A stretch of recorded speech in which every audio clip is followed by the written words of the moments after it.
Last week, just days after President Orban rolled out the red carpet in Budapest for President Xi, the Chinese dictator rolled out a red carpet in Beijing for Vladimir Putin.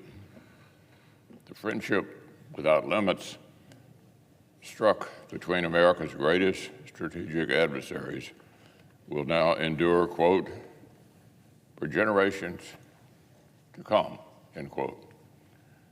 And it appears to be rooted in a shared myth about the nature of world conflicts and a victim complex that would be laughable if it didn't carry such grave consequences for Western peace and security. At last week's summit, Russia and China together accused the United States of threatening the world's strategic balance, as if it's Washington rather than Beijing or Moscow trying to redraw borders by force or to disrupt global order. Well, if you're looking for the government that has doubled its nuclear arsenal in 3 years, you'll find it in Beijing, not Washington. In fact, America's own strategic deterrent continues to suffer from chronic neglect. And the Biden administration continues to submit defense budgets that fail to keep up with inflation, much less with the growing threat posed by the PRC. And if you're looking for the regime recklessly developing an insanely provocative and destabilizing nuclear weapon to deploy in space, you'll find that one in Moscow. The world's leading authoritarians never seem to let the facts get in the way, but economic and military realities matter enormously to the future of fledgling democracies and developing nations who are vulnerable to their economic concern, coercion, and thuggish political intimidation. The challenge to Western peace and security is not confined to the Taiwan Straits and the trenches of Ukraine. Chinese debt traps and Russian security forces are expanding malign influence from Central America, Central Asia to Africa, and to our own Western Hemisphere. Russia's efforts to strangle democracy and wrestle free societies back under its control were perhaps most glaring along the borders of Europe.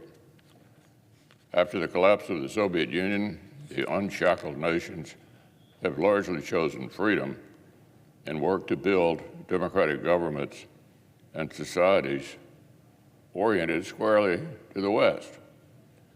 And the neo-Soviet imperialists in the Kremlin see that as a threat. Leaders in Washington are prone to forget how fragile our own experiment in democracy was during the earliest days, and how precious are the safeguards our founders enshrined in our government to protect the minority from the excess of authoritarianism of majority rule. Sometimes, of course, politicians in Washington even flirt with the idea of tearing down these safeguards of democracy to deny the minority any meaningful power. Fortunately, there's still a bipartisan firewall in the Senate against this sort of short-sighted radicalism. But for nascent, vulnerable democracies, such safeguards face even graver threats. And in Georgia, a parliamentary majority quest for power is threatening to suffocate the nation's civil society and unravel the guardrails of its democracy. In an attempt to consolidate its hold on government, the Georgian Dream Party would stamp out the Euro-Atlantic aspirations of the Georgian people. And while the political opposition is large, it is chronically divided against itself. Despite their feckless party leaders, thousands of Georgians have taken to the streets to protest. Their desire for self-determination and freedom from Russian coercion is obvious. 4 in 5 Georgians tell pollsters they want a distinctly European future. They believe that planting themselves firmly in the West, among democratic nations where the rule of law prevails, is in their best interest. Whether Georgia looks east or west matters to the United States. Standing with free people, resisting the aggression of tyrants like Putin or Xi is in our own interest. This is true of Taiwan and Ukraine, Estonia, and Japan. And it's true of Georgia. The Georgian people deserve to write their own future, not have it dictated to them by Moscow's preferred party chiefs. And why is it that Russians